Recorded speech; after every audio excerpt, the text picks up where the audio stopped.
Great stuff. Hey there, Patrick. I see you. Hey, good afternoon. Just barely afternoon, right? Just enough.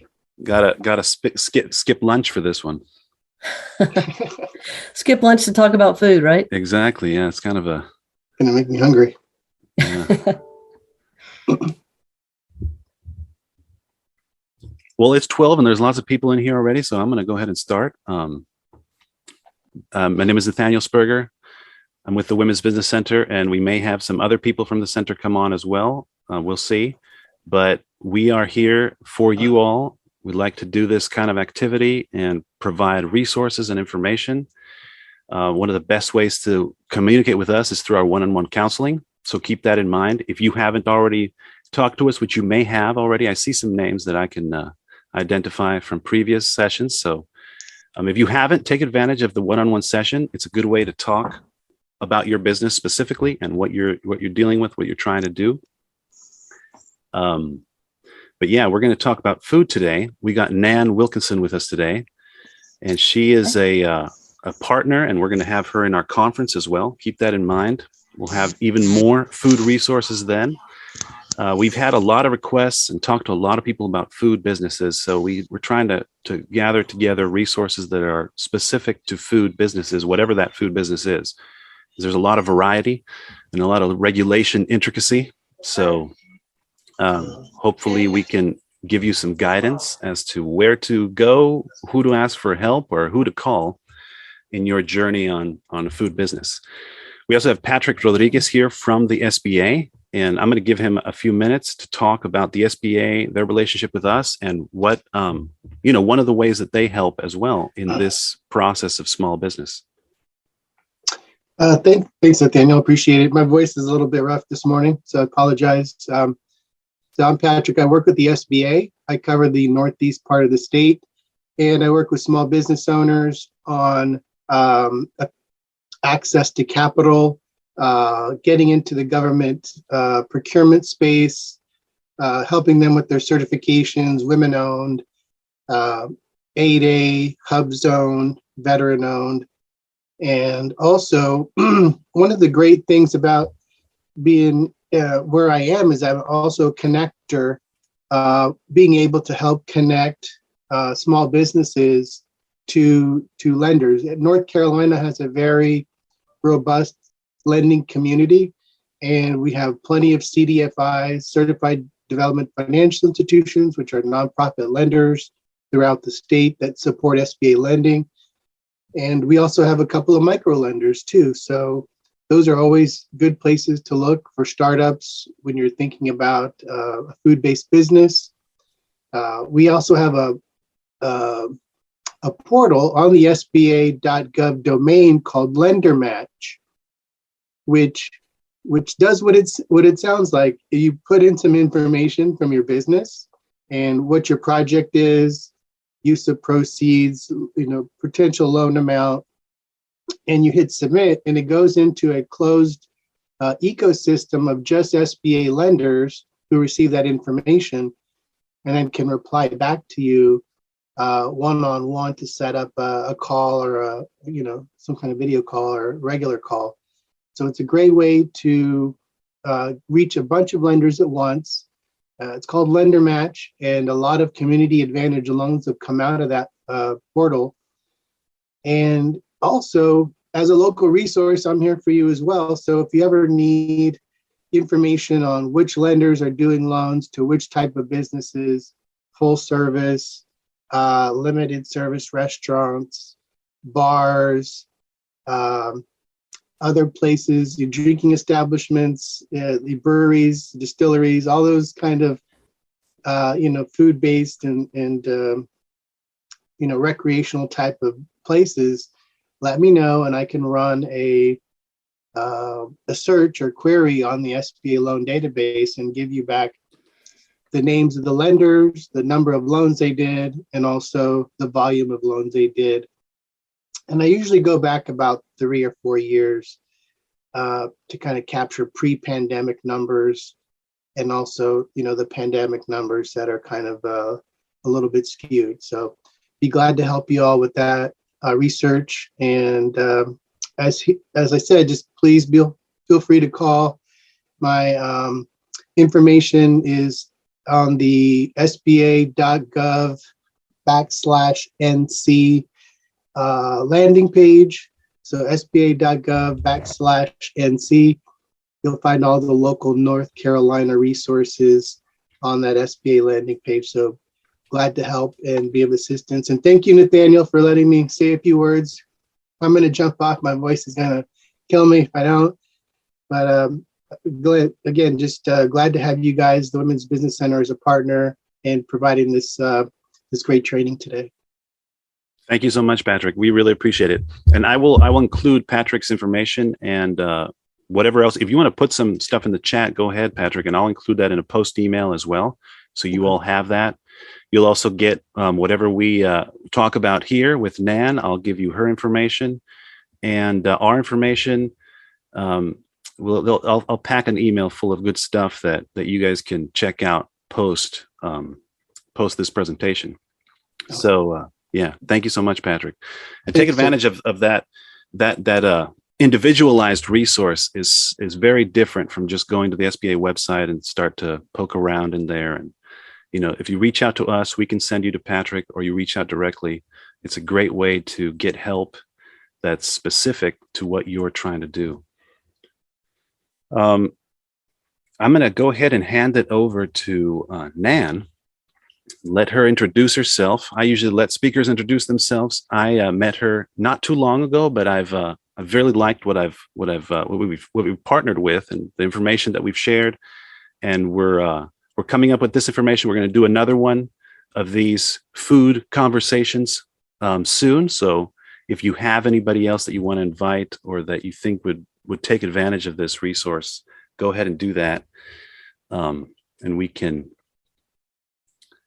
keep talking about food. Let me change this over It's a good here. thing. People Go like ahead, to eat, Nan. right? Yes, definitely. So- you can go ahead. Yes. All right. Hi, everybody. As you said, I'm Nan Wilkinson, and I've been in the restaurant space for about 40 years. So I've done everything just about from working in hotels.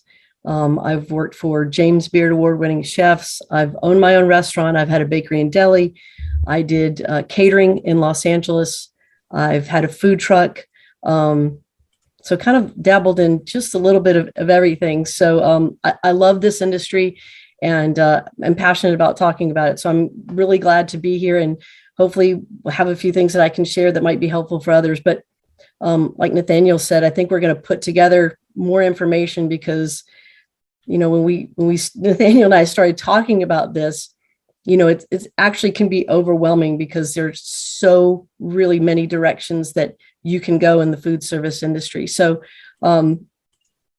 we'll start going in some of those directions today. But one of the reasons that we connected, Nathaniel and I connected, is because I'll call it my side business. It's called helpKNX. And after being in the hospitality industry for 40 years, I have very well been aware of I would call it the biggest problem with our industry right now, and that's the lack of help.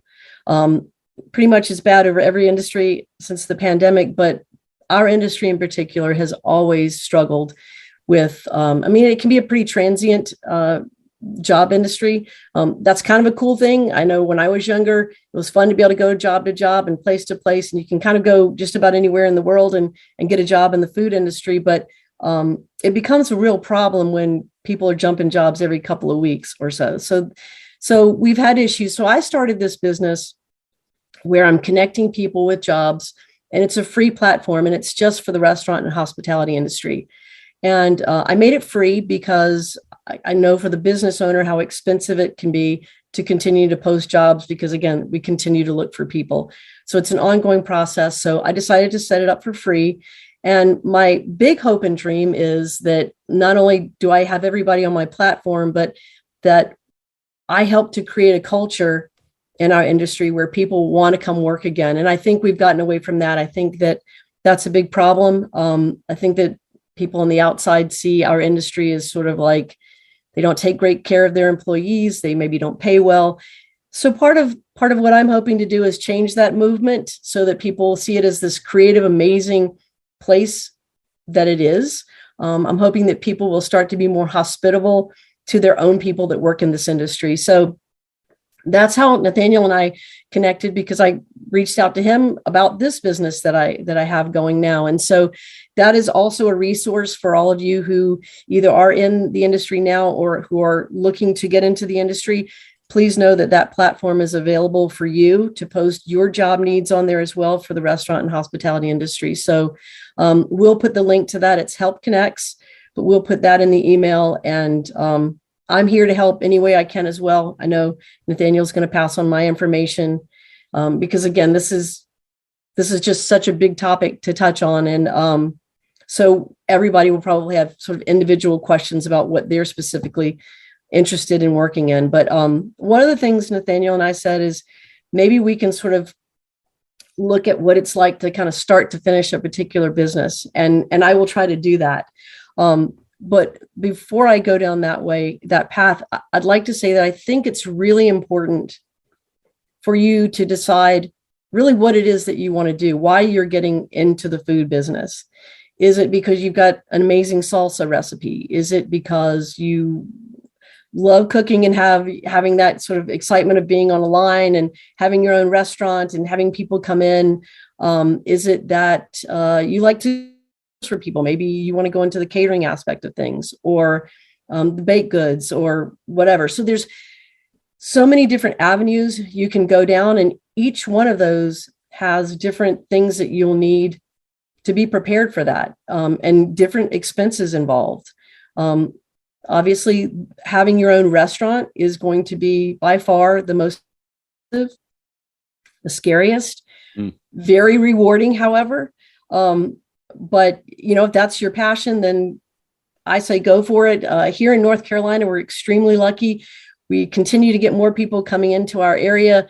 So the businesses that are here who, thank goodness, have sustained themselves through this pandemic are doing quite well. And so we're all lucky in that we are in a great area in the country that we are continuing to get more people in, and people are going out to eat. So that's a good thing. But if you're looking and you're thinking about going into food, if you want to go, probably I would say the least expensive, you can do some things out of your home. The North Carolina Department of Agriculture is over that. They have a division that handles producing product in your home. And just so you know, these are going to be really what they call low risk items, meaning they're things that are not going to more than likely make people sick if you produce them. And first of all, you can't have any pets in your house. And we'll have a link to the website that you can go on that really has whole list of regulations as far as what you can and can't do. But that would probably be the simplest. You would have to get a business license, and then you would have to apply, and then they have to come out and inspect your home. But you have to start with low risk items like baked goods and things like that. Even baked goods, they can't have cream in them and certain things like that, because those are things that can easily make people sick. So that's kind of the easiest, probably least expensive way to go. You are fairly limited on what you can do, but a great place to start nonetheless. A step up from there would be a commissary. I think would be like the next step up. What's nice about these commissaries is they're pretty readily available anymore. I mean, since the food truck boom, these places have popped up, and it's nice. You can go in. They have gotten their health permits. They've gotten it set up. They've got refrigeration. They've got freezer space. They are already getting deliveries from usually distributors, so the product can be delivered directly to you. And you go in and really kind of 24/7, you work in your space, and then you can produce food and cater. You can produce food and put it on a food truck, which if you are going to do a food truck, you absolutely will need a commissary. That's one of the requirements. But again, these commissaries are set up so that it's not just for food trucks.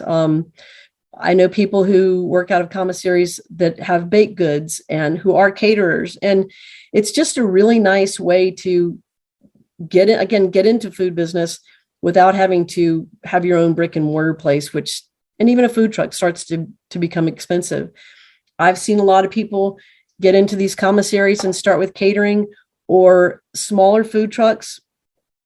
And then from there, they'll get a following, they'll find a backer, and then they're like, hey, we want to put you up in a restaurant or a brick and mortar place. And you can find backers that way if you get some traction. So again, I just think it's a great opportunity at a very low cost. I mean, when you go that route, you're going to basically your costs are setting up your business through the city or the state and the federal government, which is, I think, a minimal like $25 or $35 these days for a business license. And then whatever those monthly costs are at the commissary, and then your supplies. I mean, it's, there's sort of, there's not a lot to lose in that sort of a situation. So commissary is a great way to go. If you want to go the food truck route, you will still need a commissary. You have to have all the same things that really a brick and mortar place have, like you'll have to have your state and your federal tax number. And depending on where you take your food truck, if you are going on private property, you don't have to have any other permit per se, like a public permit. But if you're going to try to be on the street somewhere where it's open to the public, you will have to get further permits from the city to park your truck in certain spots. But honestly, there's plenty of places that private industry where you can take your food truck. When I had my food truck, I actually reached out to the folks over at RTP, and they gave me a list of all the businesses in there. I think I had to purchase this brochure, but it had a list of all the different businesses in RTP Park, and it had how many people were employed there. And so I kind of looked and would say, oh, okay. So for instance, GlaxoSmithKline, they've got 5,000 employees at any given moment. So I would reach out to these companies and say, hey, I've got a food truck and I'd love to come and be there. And a lot of them are really happy to have food trucks come. And I'm not saying GlaxoSmithKline, I don't even remember talking to them, but just one that a lot of people know. But a lot of these places are happy to have food trucks come or a hot dog stand, because it's kind of almost like an added bonus for their employees. It's like kind of like a little perk to them. So a lot of them will have cafes, but it's, people kind of get tired of the same old thing. And so people can come out to the parking lot and have some good food. I just found that the reception was really good when I tried to take my food truck out to different places. So there's a lot of opportunity for food trucks. So if you go that route and you're on private property, you're good to go without any other further permits, except for, of course, the health department. And they will, not only will they have to approve the commissary, which most of them are already approved, they will actually come onto the food truck and make sure you have everything you need for your food truck, and that it's up to specs. On that vein, I would say if you're not buying an existing food truck that's maybe here being used in North Carolina, be really careful to make sure that whoever's going to make your food truck for you knows the regulations of wherever you're going to be.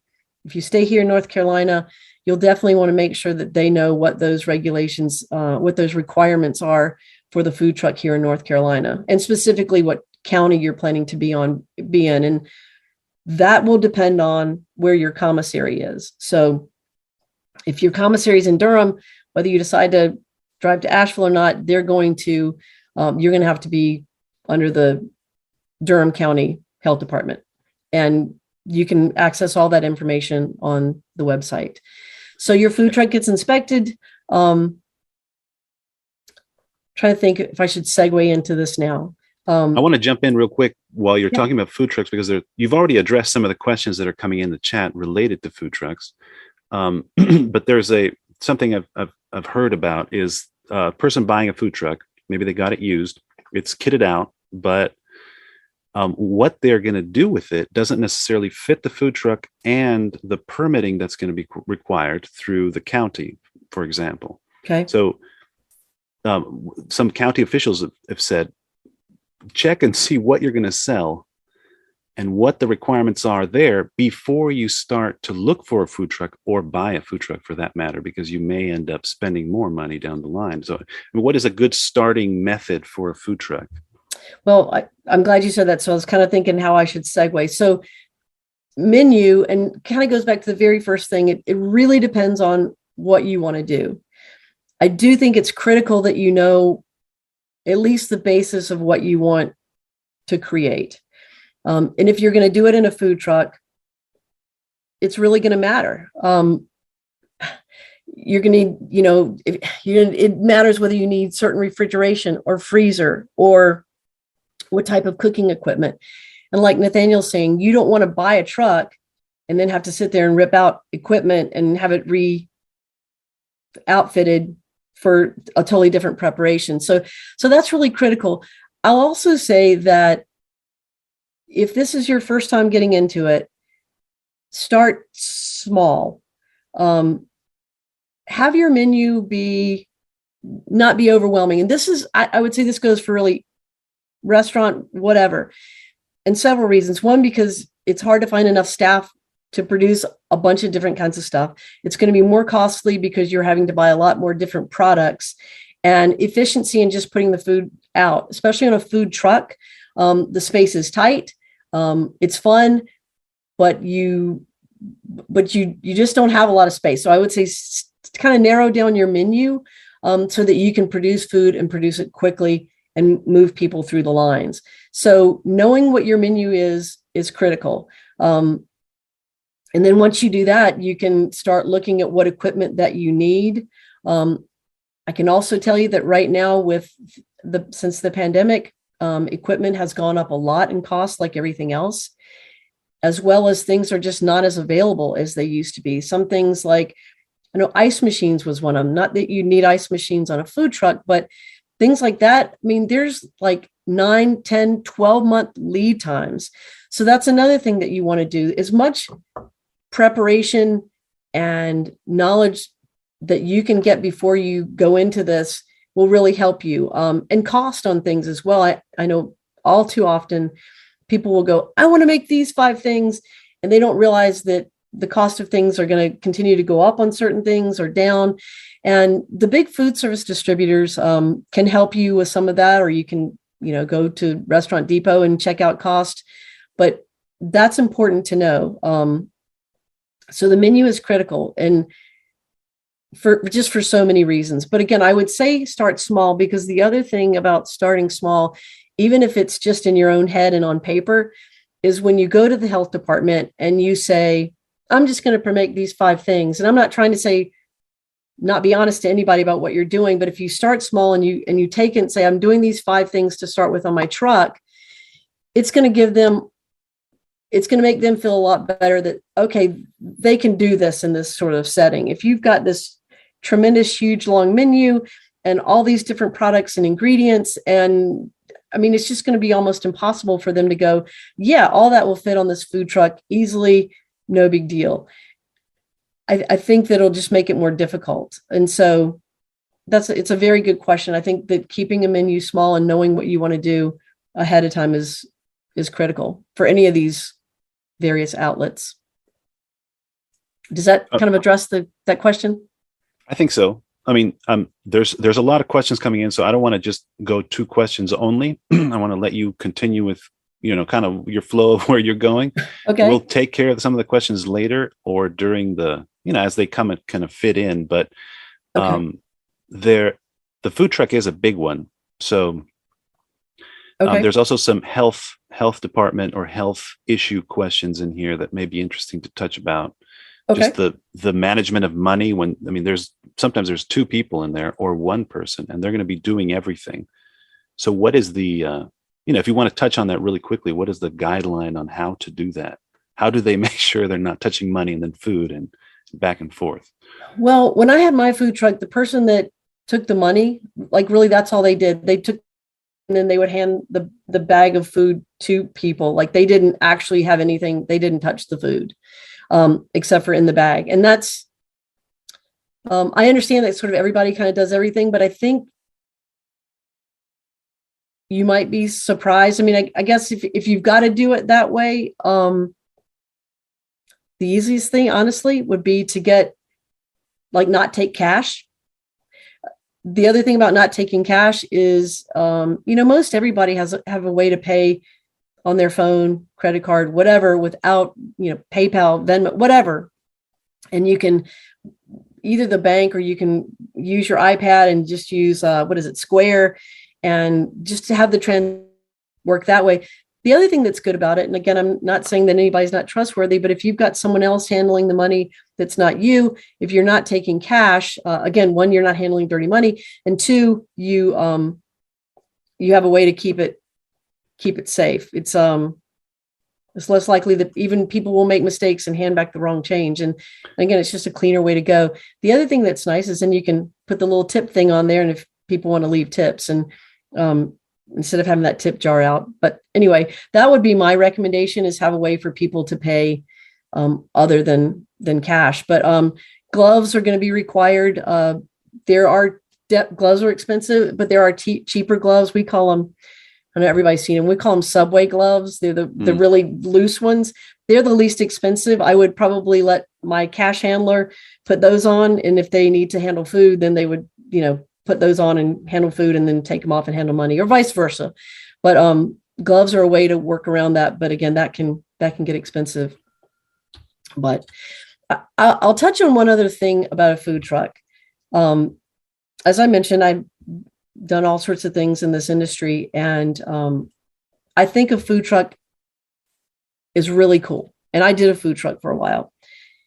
It was harder than I thought. And I'm not saying this to be discouraging in any way.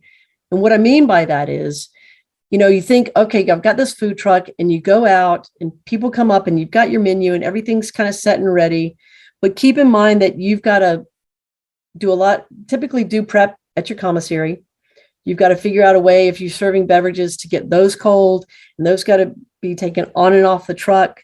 When you get back, if you've gotten any dirty dishes or garbage, you've got to take that off. You've got to, clean out your dirty water and put in new water. And there's a lot more to it than just sort of prepping foods, putting it on a truck and driving somewhere. And so that, I guess, maybe everybody out there is like, yeah, sure, of course they understand that. That was a little bit eye-opening to me, because we had to drag these huge coolers full of drinks with ice in it. And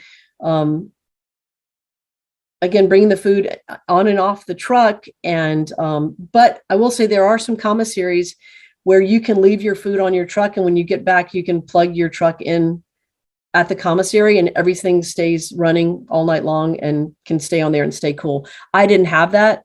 I would bring my food truck back to the commissary, and we didn't have a way to plug it in at the time. But there's just a lot more involved than I kind of realized. But I will go back to the menu piece just for another second. When you go to get inspection, whether again it's at your restaurant or your food truck or whatever, the smaller the menu is, again, the health department's going to look at that, and they're going to look at everything. And if you are starting out small, you can always add on. And if you add on a few things and it's sort of in the same line of what you're doing, you don't have to go back to the health department and go, hey, I'm going to be adding something else. You just kind of do it. When you do go to get your inspection on the truck, however, make sure you have nothing on there except for the equipment that you need. And this was a good piece of advice that somebody gave me. Or in your restaurant, don't have tongs or spatulas or bowls or any of that kind of stuff, because it's almost like clutter to them. And it's an opportunity to go, well, you can't use that, or just don't, they don't need to see it. They don't care to see it. Don't give them any reason to look at it and say, don't use that or whatever. Just take all of it off. Just have a nice clean truck with the basic equipment that you need. Of course, you'll need soap and hand towels and things like that. But minimal all across the board. You can always add later. Any other questions popping up around any of that? I'm happy to sort of stay on the food truck train if that seems like there are questions on other stuff as well. But I would say let's move with what you had in mind, and we'll keep coming back to questions as appropriate. There's one more here I wanted to talk about. The food truck is the comparison between a food truck and a brick and mortar. obviously the food truck will be less expensive, but I guess it does depend on menu and on what kind of brick and mortar you start and how you get that brick and mortar, right? Absolutely. But as far as inspections and regulation, what is easier and what is less expensive in that sense? That's a good question. As far as inspections go, I mean, if you're looking at just the health department, I mean, they're the main ones that are really going to inspect the truck. And even with that, they'll look and make sure you've got proper lighting outside of your truck and that sort of thing. Obviously, there are going to be way more inspections at a brick and mortar place outside of the health department, fire department. I mean, electrical, all that sort of stuff. They're going to come in for to give you your occupancy. So there's more work involved. There's obviously more money that you could make typically with a brick and mortar place. What I will say is, it really just depends. You could get a really amazing, huge, tricked out food truck for hundreds of thousands of dollars. Certainly they're out there. I got my truck. So when I got my truck, I actually bought the truck. It was just a step van, and it wasn't that big. I think it was 14 feet, maybe not even that big. And I had a guy in Durham put it together for me, and it took him a little while to do it. I mean, I wasn't in a hurry. And I think all in all, I got in for under 25,000. This was probably, I don't know, 8 years ago, maybe 10. I'm sure it's going to be more now. But again, I had a local guy do it, and he just sort of took his time. But if you were to go and get one of these companies do it, I mean, anywhere from 25 to, like I said, hundreds of thousands of dollars. Typically, what I think I see is maybe around 45,000 for a food truck. Now, for me, I couldn't do a trailer. You could probably get a trailer food truck for a little bit less. I had to have the kind where you drive because I knew I wouldn't be able to back into spaces, and I just, jackknife all over the place. So that was a little more of expense. If you've got a way of pulling a food truck trailer around, you can probably get into that a little less expensive. But again, I mean, if you buy one of these if you buy a trailer and you put it together yourself and you buy some minimal equipment, you could do it well under $25,000. The important part is just making sure that, that your surfaces are wipeable, and that you go to the health department first, and that everything's kind of above board, that you're using NSF equipment. That is important, because if you get some sink that's been somewhere else and it's not NSF approved, like recently approved, they may tell you to take it out. And if you're not familiar with NSF, I'm not sure what it is, the National Safety Association, maybe. But anyway, it's a sticker that appliances and equipment gets in the restaurant industry that says that this is okay to use in a professional setting. And here's why things like that are important. Like when I put my food truck together, the sink is one of those that I specifically looked at, because it used to be, if you buy a stainless steel 3-compartment sink, it was a 3-compartment sink and no big deal. But now, instead of it just being like a box as the sink, the edges at the bottom actually have to be curved, so they're easily cleanable and stuff can't get in the crevices. And so things kind of change over time, and it's important to make sure that your equipment that you're putting in there is up to the standards. And the health department will help you with that. They actually are really great. You can walk into the health department and you can take pictures of stuff or show them the equipment, and they'll tell you whether or not you can use it. But having an NSF approved equipment is definitely. I will say that used equipment is perfectly fine. Again, just making sure it's NSF approved.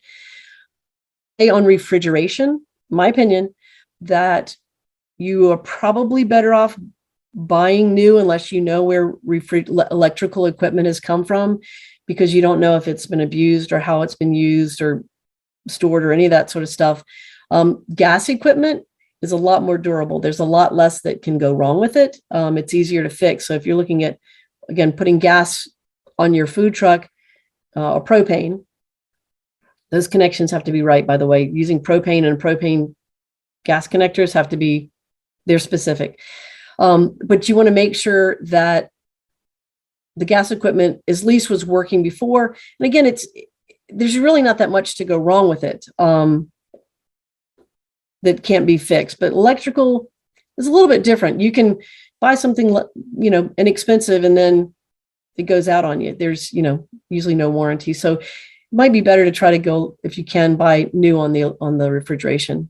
It's just my opinion. But what are some of the other things we can touch on? So for brick and mortar, the health inspection is going to be about the same. Obviously, there's more to inspect typically, but the regulations are kind of same. I mean, bottom line is they want to make sure whatever you're doing and whatever you're preparing, you're going to be doing it in a safe manner, and that your food's going to be safe when it gets delivered to the customers. I'll say that they probably inspect the brick and mortar more often. However, again, like everybody, they've been short-staffed as of recent, and I've had multiple restaurants say, I haven't seen anybody in months on end. But typically they will come out once or twice a year and inspect your business. They might show up at lunchtime and start temperature checking stuff, which again is for everybody's safety. Everybody should be doing that on their own. But the cost for brick and mortar can hugely vary. I know one customer that got a tiny little spot, standalone little walk-up place in Durham. It's no longer there. The owner wanted to turn the property into something else, but I think his rent was like $800 or $900. It had hardly any equipment in there, and he put some little benches outside and some umbrellas. And he knew. Here's the bottom line: he knew what he was going to be, and I'll come back to that in a second. But anyway, he probably got in, I don't know, probably less than $10,000. So it doesn't have to cost a lot, but this was a very tiny spot. It wasn't a sit down place. But the cool thing was, here's this guy is kind of I'm not going to mention his name, but he always impresses me. He's in business in other locations, but he knew who he was and what he wanted to do. He knew who his target audience was. He knew his price point. He knew how to prepare food and prepare it well. He knew what kind of vessel he was going to serve it in for people to take it to go or to eat at the picnic tables. He thought about every aspect of the business. And I think this is critical. He chose his colors. He chose his logo. He chose his menu. His menu wasn't huge at all. And he would run specials. And he just did an outstanding job of what he did. And again, it wasn't this big fancy place, but his food was impeccable. He knew his brand. He had created a brand, and he was true to it consistently, time after time. And he and I've had many conversations about this and how important this is, because I'll talk to him and he'll say, "Oh, I'm thinking about doing this," and he's never impulsive.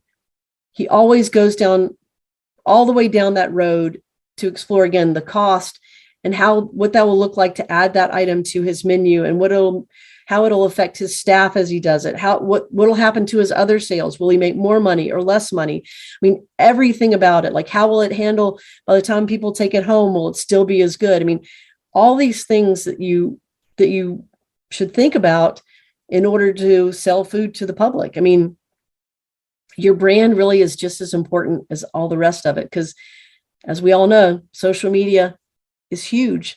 As they talk about, you want your product to be Instagrammable. That's maybe a word now, I don't know. But you want it to be picture worthy. You want it to pop. And he created that. I mean, he just thought about every aspect of it. And he thought, here's the other cool thing that he did. We all know comfort food, right? And I've always thought about this for a long time. I don't know if y'all are familiar with Wolfgang Puck and Spago's restaurant out in California. Anyway, he was one of sort of the Nouvelle founders of sort of this Nouvelle cuisine. And he opened Spago's many years ago. And basically he made fancy pizza, but it was like all the rage. And I've seen so many people do this through my time in the industry. they'll take what we call comfort food or things that we're all familiar with, and they'll put a twist on it. So like at Spago's, they had pizza with duck confit. I won't get into what that is, but basically it's not your Pizza Hut pizza, right? And so people are like, I like pizza. With duck confit on it, let's try it. Like, how bad can it be? And Ricky, well, I gave up his name. So Ricky's done a little bit of that. So in his slaw mix that he did, he's like, I don't want to be the same old slaw.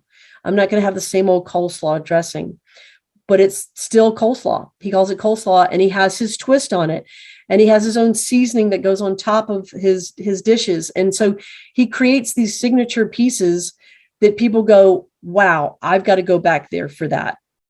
You know, it's not the same old coleslaw, but I love it. And so that's another thing to consider, like as part of your brand, like how you can set yourself apart, why people will want to come back for your food wherever you are, or find you if you're on a food truck, or seek you out. So those kind of things are important. But so again, you can, I think the average, I believe I saw last, was to have a brick and mortar restaurant. The average is from like 275 to 575,000, but you don't have to do it for that. You may need to, if you're going to do, you know, a 5-star gourmet white tablecloth restaurant, you may need to spend that kind of money. If you're going to have a little walk-up joint with picnic tables that will still kill it, you're not going to need that kind of money. So it really goes back to, what do you want to do? How do you want to do it? And knowing your vision of what your menu is and what your products are, it's really where it starts. I mean, that's got to be the first thing that you do, is know who you are and what you want to serve, and who your audience is and how you want to do it. Any other questions popped up? Look at my list too. I put my glasses on. some of these are a little back before what we've talked about right now. There's one here talking about, I guess it's kind of looking for ways to adapt an area to still be able to do, you know, what you want to do, but use something that's going to require less inspection maybe. The question is specifically is, do you have thoughts on commercial air fryers or ventless products for brick and mortar? Because I know commercial kitchens and vents are a huge thing too, and it's part of the big expense. They're huge. Yeah, I mean, obviously a food truck has to have them as well. If you can find a used hood, you may have to buy the fan for the top. I say go for it. That's definitely one of those ones where the fan's really what makes the vent work. But anyway, ventless is good. I have a friend of mine who's looking at putting a ventless hood in, and they actually have, if you're looking at brick and mortar, they actually have a ventless hood that's, I want to say, freestanding, for lack of a better term. In other words, you don't even have to install the hood. It comes kind of with a back wall, and the hood's above it, and then you can put regular equipment underneath it. I think it's fantastic if you've got to go through a lot of stories, or it's going to be very costly to actually add the hood. I think ventless is great. I can tell you that it's new enough that this friend of mine that was looking at putting it up in Person County, when we actually talked to the building department, because since he's got a brick and mortar, we had to go to the building department to get it approved. They're like, well, they weren't real sure about it. And they're like, well, you can't do that. And we're like, well, why not? And so we sent them the spec sheets over, and they said, oh, all right, I guess you can do that. You can use that. And they said, but you're going to have different electrical. So I'll say that you can do it. It's a great way to go, especially if you've got to go through multiple stories, or it's going to be almost impossible otherwise.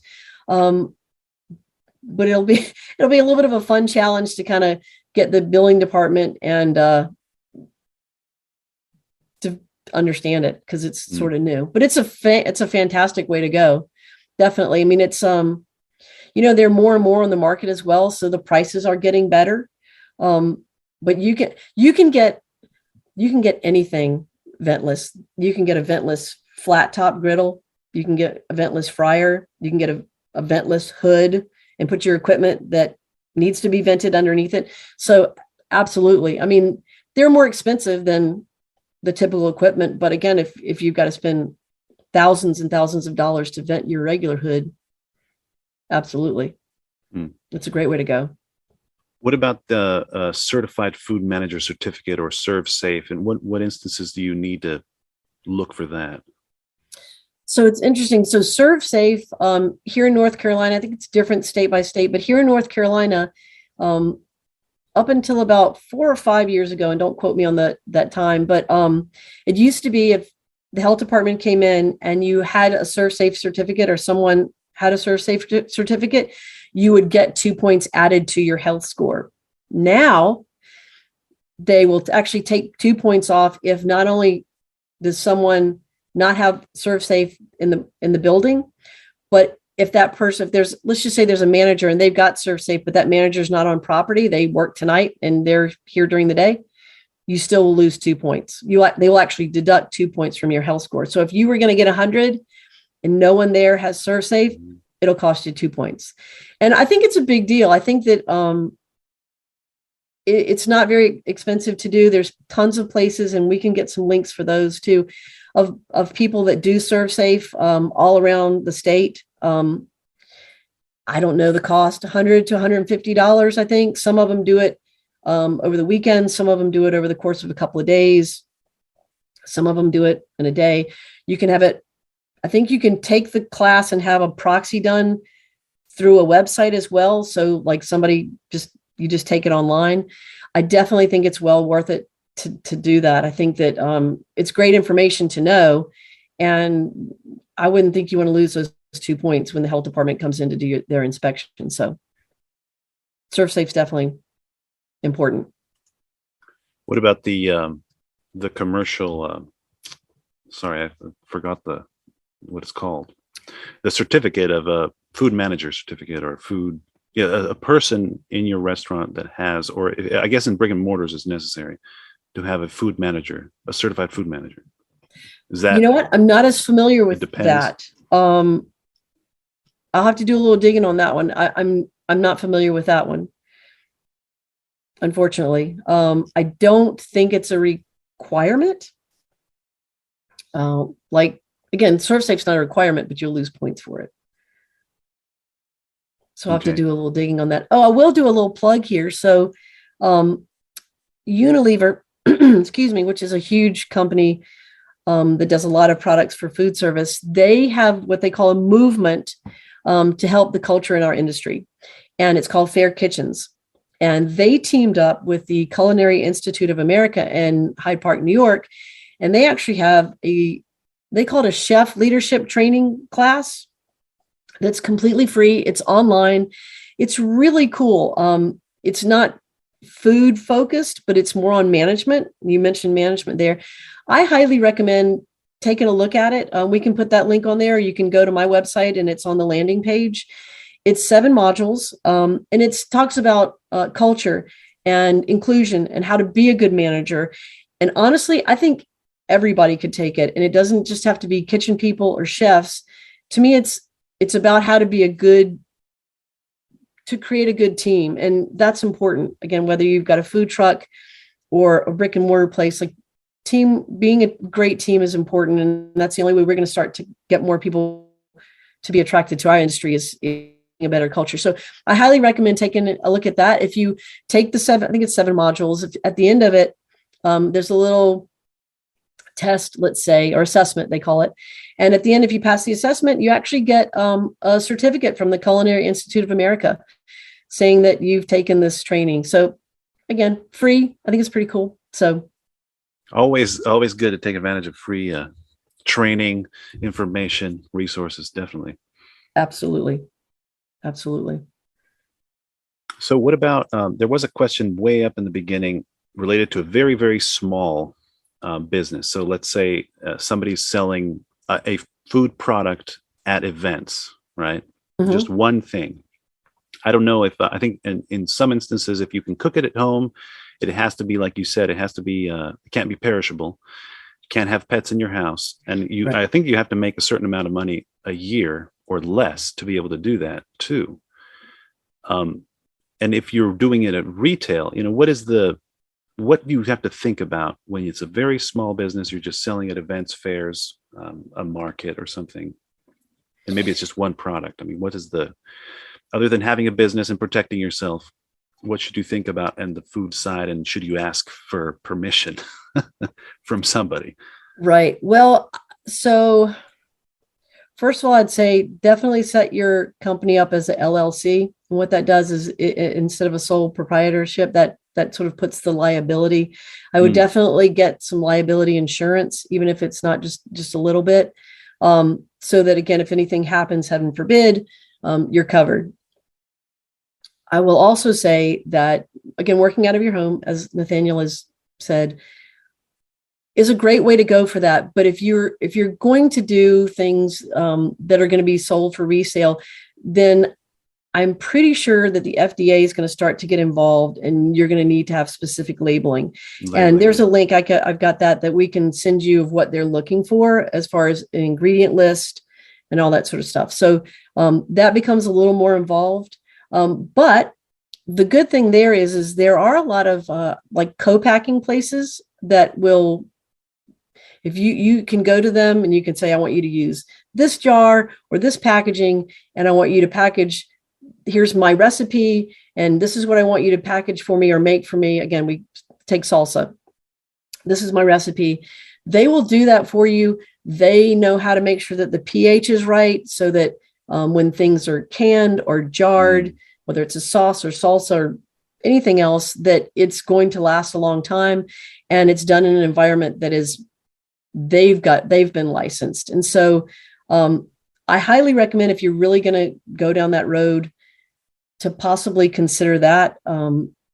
If you're going to do it out of your house, that's fine. You will have to get the approval from the North Carolina Department of Agriculture. And again, they're going to look at that and see whether it's high risk or low risk. And based on that, they'll approve it. I'm not familiar with the money making part of it. That may be a piece, but I'm not sure on that. But they can definitely tell you, like, yeah, you can or can't do that. And bottom line is you don't want to do things that are going to put you or anyone else at risk. And so there are other options, though, if you can't end up doing it out of your home. I will say that you can sell things. How do they describe it? Without having to do labeling. If it's like if you can get like a one-time use permit, I guess is what it's called, that you can go out and say, okay, I'm, selling this product, or I'm catering this wedding, and do like a one-use permit. There are some regulations around that, and I don't want to quote what all those are, but we can get the link around that. That's another kind of easy way to do it, but you'll still need a place to sort of start, unless you're just going to go and cook it at that, particular place. Well, even in an event cooking, if you're cooking at an event, or you're still going to want to communicate with the county health department and see what they require for your cooking methods and what you're using. And even right. Because you can go to a fair and cook something there and sell it, and there's no label, there's nothing required, right? Right. But there is some specific licensing or permitting required to sell and cook at that location. Right. They're going to check on. That's like that use permit. Okay, yeah. And even if you have a restaurant and you go cook there at the fair, like you said, you still need a use permit for there, because exactly like you said, you still have to have a hand washing station and a way to clean things. And if something needs to be sanitized. So yeah, they will have to give you that use permit or sell you that use permit, and they'll tell you what you can and can't do. And sometimes they'll show up, of course, the fair they do, but sometimes they'll show up at the event and go, let me check your stuff. And I've seen, other events that I've been to, not in this state, but they've shown up and they've shut people down because they're like, yeah, you don't have your soap and water, and you don't have the different things that you need, and you're done. By the way, all that stuff also all the food that you have there goes in the garbage. You don't want to play around with that. It can cost you a lot of money. Definitely. Yeah. You don't get to pack it up and go, all right, I'll take it back and sell it somewhere else. They go, nope, it's going. So. All right. We have 5 minutes. I want to try to take advantage of those 5 minutes for, I didn't see any other specific questions that cooking in the kitchen is always for starting, I guess it can be an interesting thing to do, but it does have its difficulties and limitations, of course. Right. Right.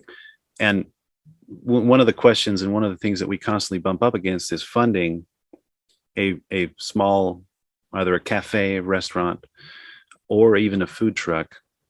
You want to start that. You don't have enough money to go ahead and, because it's quite a bit of investment to get a location, pay rent for a while you're getting inspected, Right. maybe even months. So what would you say is if you're starting with very little money, and a loan may not be even an option at this point, because you got to get some business time, right, to be able to get a loan. But your goal is a cafe or a brick and mortar or a nice food truck. What is the best way to start with as little as possible? Like, I mean, do we do this commissary kitchen kind of catering thing? That's pretty economical. I think kind so. of start that way. I think so. Again, you can do it out of you can do some stuff out of your house, but you're definitely, if you're really looking at a food truck or brick and mortar place, I don't think you're going to be able to do enough products out of your home. Like they won't let you, won't be regulated to do that, to really get where you want to be. I think that the commissary would be the best way to go. And, I don't know if they have like month to month lease. I'm not really sure. Each one might be a little bit different, but once you get in there, you're really just paying your monthly rent, and then whatever products that you need. And then while you're, working on your menu or the things that you're trying to market, I think it's a fantastic way to go. And I think that having so many around these days, I know 14 years ago when I got back in the area, there was hardly any. Now there are just tons of them. Another thing that you can do out of a commissary, I don't know if y'all are familiar with this, but ghost kitchens. So they're kind of a new thing. If you're not familiar with it, Google it. And there's actually, you can set up a ghost kitchen. So basically you're saying it's a restaurant, and you can set it up on Uber or whatever the other platforms are that deliver, and you put your menu on there, and it's not a brick and mortar place, but it's a kitchen, and you create food and you send it out on Uber or whatever else that does the deliveries. There are some ghost kitchen concepts that you can actually get a part of. There's a company called Accelerate, and I always want to say Accelerate, but it's Accelerate. And you can get in touch with them. They've got like Wing Spot, Tendies, which is a chicken tender thing. They've got a Philly concept. And basically they do a lot of work for you. And then you make the money and they make some proceeds as well. But anyway, so that's a good way to go. But back to that, I would say the commissary is really the best way to go. The least expensive. It's just a kind of an easy in. Less inspections. Yeah. You leave that side is left for them, and you're doing the cooking and you're creating and the fun side for a time at least. Yeah, you're just kind of walking in. It's pretty easy just to walk into that, and I will reiterate what you're saying. This is an amazing industry. I mean, everybody has to eat. We've, through the years, through all of mankind, we've gathered around food. And it's a great industry, and, people feel good about food. It just makes you feel so good to make food for people of whatever kind you're going to do. So I love this industry, and I say, go for it. If you have a passion for it, definitely do that. The other thing I'll say is, when you were talking about the expenses, don't hesitate to negotiate with people as well. Commissary, even say, hey, look, I'll sign a year lease, but can you give me 2 months rent for free? I'm starting in April, but can you really start charging me? Ask. Same thing if you've got to go to somebody's space and you've got to pay to do some improvement, say, okay, I'll take the space, I'll sign up for however many years, but I want you to give me 6 months free, or I will pay that rent, but let's do this. While I'm starting out my first year, instead of paying $1,000 a month, how about me $750 the first year, and then I'll pay $12.50 the next year. Give me a little time to build some capital. Negotiate. Don't hesitate to, because people are willing to do that. So yeah. I mean, business is business. It's better to have some than none, and do a little negotiation.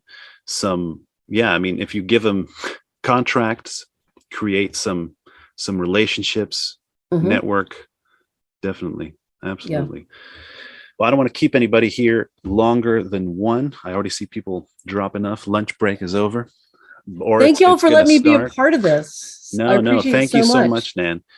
And I'm going to get to some of the questions that I saw in the chat, if I can, through email. Otherwise, connect with us. I put our contact info in the chat as well.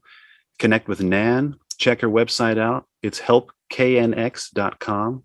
Everything is on there. There's also an app. I mean, it's all set up. So I would love to see that. If you're in the food industry already, check it out. It's a good service. And I love what Nan is talking about. Start connecting and I mean, make it a little more friendly. I mean, there's no reason why working in the food industry should be stressful, low paid. I mean, people, like she said, people love food. Everybody loves food. Everybody has some need of food. And there's nothing like going to a place where you feel good about the food you're eating and the company you're in and the people that are serving you as well. Right. So we've got another one of these scheduled. If I'm not mistaken, Nan, I think we do. Yes. 2 months or so down the road. Yeah. We've also got our conference where we're going to dedicate ourselves to food. A whole section of it will be about food. And if you want to know more about it, check us out on our website. Check the info that I put in there. And I'll also put this in an email for everybody. So, we can keep talking and keep doing some food businesses. Let me know how I can help. I'm here if I can help. Thank you, everybody. I hope you have a great rest of your day. And we'll see you around. Thanks for letting me be a part. Thank you, Nan. It was wonderful. Thank you.